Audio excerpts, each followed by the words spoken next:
안녕. 자, 이번 시간은 양반전에 대해서 공부하도록 해요. 자, 여러분, 심청전, 춘향전, 홍길동전 이런 고전소설 아시잖아요. 자, 근데 그 소설들은요, 그 제목에 나와 있는 인물들이 주인공이고요. 그 주인공들은 선하고 긍정적인 인물들이에요. 그래서 우리는 그 소설을 통해서 그 인물들이 보여준 행실에서 어떤 가치 덕목을 학습을 했죠. 그쵸? 자, 그렇다면 오늘 우리가 배울 이 양반전은요, 방금 말했던 그 한글 소설들처럼 긍정적인 양반이 등장해서 그 양반의 어떤 언행을 통해서 우리가 본받아야 할 점들을 배우는 그런 내용의 소설일까요? 아니죠.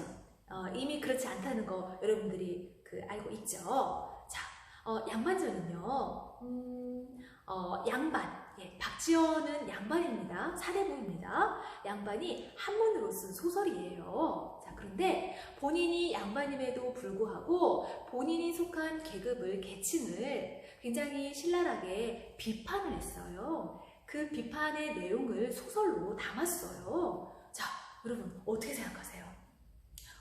굉장히 진보적이지 않나요? 네. 보통은요, 기득권들이요, 자신들의 어떤 그 세력을 유지하기 위해서요, 밖으로 자신들의 어떤 부조리하고 그 부정적인 모습들을 누출을 하지 않습니다. 있어도 꽁꽁 이렇게 싸고 이렇게 감축해가지고는 전혀 문제가 없는 것처럼 그렇게 해서 계급을 유지하지 않습니까? 자, 그런데요, 박지원은요, 생각이 좀 달랐던 것 같습니다. 다른 양반들과는 생각이 다른, 아무래도 이 의식이 깨어있는, 그리고 민족을, 조선이라는 나라를 많이 사랑한 그런 학자가 아니었을까, 그런 소설가가 아니었을까라고 생각이 듭니다. 자, 여러분, 여러분들이 선생님보다 사실 더 역사 지식이 많으실 텐데요.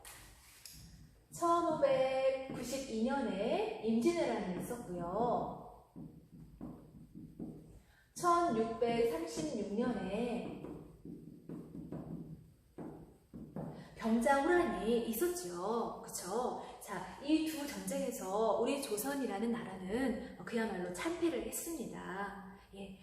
아무런 준비가 되어 있지 않았죠. 그래서 적군들로부터 무차별적으로 공격을 받고 그대로 당할 수밖에 없는 그러한 전쟁이었습니다. 자, 이 두 전쟁을 통해서 박지원은 그런 생각을 했던 것 같습니다. 나라가 너무 힘이 없다. 그러니까 나라가 힘이 없기 때문에 나라가 불강해져야 하는데, 박지원은 실학자잖아요. 그리고 중상주의를 펼쳤던 거 아시죠? 상업을 중요하게 생각을 했는데, 상공업의 발달 그리고 교통의 발달을 통해서 경제를 부유하게 만들자, 그렇게 해서 강한 나라가 되자, 이런 주장을 했습니다. 자, 그리고 또한 그 두 차례에 걸친 전쟁에서 우리 양반들이 지배층, 기득권층인 양반들이 백성들을 보호해주지 못했잖아요. 나라를 지키지 못했잖아요. 자, 그래서 우리 양반들 이대로는 안 된다. 반성해야 한다. 그리고 다시는 이런 실수를 반복하지 않아야 한다. 달라지자. 어떤 이런 양반 사회, 양반 계층의 강력한 어떤 전달하고자 하는 메시지를 박지원은요, 양반전뿐만이 아니고 허생전, 호즈 이런 작품들을 통해서 자신의 생각을 펼쳤습니다. 자, 그래서 오늘 우리가 양반전을 공부할 때도요, 왜 작가는 이러한 내용의 소설을 창작을 했고, 이런 소설을 통해서 이 소설을 읽는 독자들에게 어떠한 메시지를 전달하고자 했을까, 이런 것들을 짐작하면서 감상을 하도록 하겠습니다. 자, 여러분, 시도 그렇고요, 소설도 그렇고요, 일단은 문학 작품으로서 충분히 감상하고 향유하는 첫 번째 단계가 먼저 이루어져야 합니다. 자, 그래서 여러분들이 집에서 양반절을 다 읽어왔을 거예요. 예, 읽어왔죠? 네, 짤막한 글이니까 읽는 데는 어렵지 않았을 거예요. 또한 원래는 이게 한문 소설이었지만 지금 우리는 한글 번역본을 보고 있잖아요. 예, 그래서 아마 수월하게 읽었을 거라고 짐작이 됩니다. 자, 여러분. 자, 그러면 이미 내용을 알고 있다라고 가정을 하고 이 소설의 간략한 줄거리를 함께 얘기를 해볼까요? 자, 양반이 등장합니다. 네, 가난한 양반입니다. 네, 지방 관청에서 그 곡식을 구워다 먹죠. 네, 환곡이라고 하죠. 자, 그런데 갚지 못하고요. 계속 빌립니다. 그렇죠.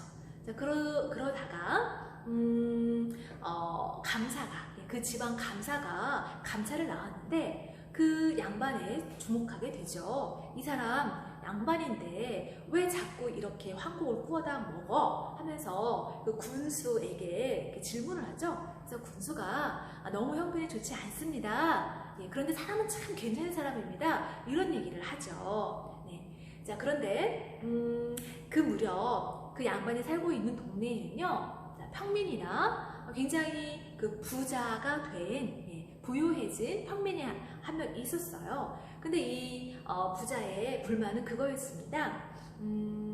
가진 것은 재산은 많은데 자신의 신분이 낮은지라 떵떵거리면서 살지 못하는 비굴하게 사는 자신의 처지가 한탄스러웠습니다.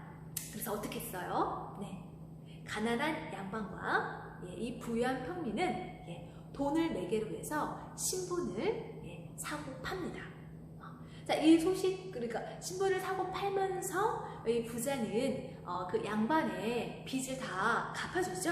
네. 그래서 이 그 소식을 듣고 군수가 이 부자를 만나게 됩니다. 그리고 일단은 당신은 참 훌륭한 일을 하였다. 이런 칭찬을 하죠. 그러고 이런 조언을 합니다. 이것은 증서로 이렇게 확실하게 해두는 것이 좋을 것 같다라고 해가지고 증서를 작성을 합니다. 증서는 2개인데요. 먼저 첫 번째 증서가 마음에 안 들어가지고 두 번째 증서를 다시 쓰게 된 건데, 첫 번째 증서는 그런 내용이죠. 환곡을 대신 갚아주고 양반이 되었다. 그런데 양반으로서 어떤 생활을 해야 될지에 대해서 이렇게 자세하게 설명을 하는데요. 그 내용은 그렇습니다. 양반들은요, 체면에 어긋나는 일을 절대적으로 하면 안 됩니다. 한문을 게을리해서도 안 되고요. 남이 보든 안 보든 양반으로서의 도리를 지켜야 합니다. 예법을 아주 철저하게 지켜야 되고요. 재물 욕심, 그리고 이렇게 품위를 떨어뜨리는 그런 어떤 행동은 절대 불가합니다. 자, 그래서 그 문서를 보고 부자가 좀 서운해합니다. 양반이라고 하는 것을 나는 굉장히 좋은 걸로 알았는데 이대로라면 좋을 것도 없는 것 같습니다. 뭔가 좀 나에게 유리하게 좋게 증서를 수정해 줄 수 없습니까? 이런 제안을 하죠. 그래서 군수가 좋습니다. 네, 그럼 다시 작성을 해보죠. 라고 해서 다시 작성을 하는데 그 내용이요, 정말 그 읽는 우리 독자들도요, 입이 쩍 벌어질 정도로 비상식적인 그런 내용들이 많습니다. 양반의 어떤 특권에 대해서 설명을 하고 있는데요. 그 내용을 읽다 보면 이것은 거의 횡포, 수탈, 그런 모습입니다. 예를 들면 이웃의 소를요, 그 소는 이웃의 사유재산이잖아요. 내 마음대로 갖다 끌어다가 허락 요청하지 않고요, 그냥 갖다가 쓰면 됩니다. 그리고 이제 다른 그 논밭에서 일을 하고 있는 그 사람들을 막 끌고 와서 우리 집 일을 먼저 이렇게 하도록 막 시킬 수도 있고요. 심지어는요, 심심하면 가서 수염을 잡아당겨도 된다. 머리 이렇게 끄덕이를 잡고 막 이렇게 패대기를 쳐도 된다. 이런 내용들이 적혀 있습니다. 정말 경악을 금치 못하겠죠. 자, 그런데 이 부자의 반응도 지금 저와 여러분들의 반응과 좀 비슷했습니다. 부자가 깜짝 놀랐습니다. 아니, 정말 이래도 된단 말입니까? 이런 식으로 하자면 이건 거의 그 도둑놈 아니에요? 정말 나쁜 놈들 아니에요? 이렇게 반응을 하고 도망을 갑니다. 그리고 다시는 양반이 되고 싶지 않아 있다. 이러한 내용입니다. 자, 어때요, 여러분? 굉장히 소설의 어떤 재미, 그 흥미로운 요소를 갖추고 있는 소설이죠. 그러니까 뭐 그 안에 어떤 담고 있는 주제 의식이라든가 뭐 그 사회에 던지는 메시지 이런 것들은 잠깐 차치를 하고 이야기로만 우리가 이 소설을 봤을 때 흥미로운 것은 맞습니다. 자, 그렇죠? 자, 그렇다면 여러분 이제부터 우리가 이 양반전을요 두 단계로 나눠서 학습을 하게 됩니다. 자, 첫 번째는요 이 소설 속에 쓰인 문학적인 표현 방법을 찾아낼 겁니다. 자, 그 중에서 이야기 소설에서는 특히 풍자에 주목을 하자고 했죠. 자, 그래서 풍자가 사용이 된 그런 부분들을 찾아낼 겁니다. 자, 그리고 두 번째는요. 자, 그 풍자가 그 기법이 문학적인 표현 방법이 이 작품 전체에 어떠한 기여를 했느냐, 어떠한 효과를 가지는지를 우리가 판단하도록 하겠습니다. 자, 그러면 잠시 후에 이어서 하겠습니다.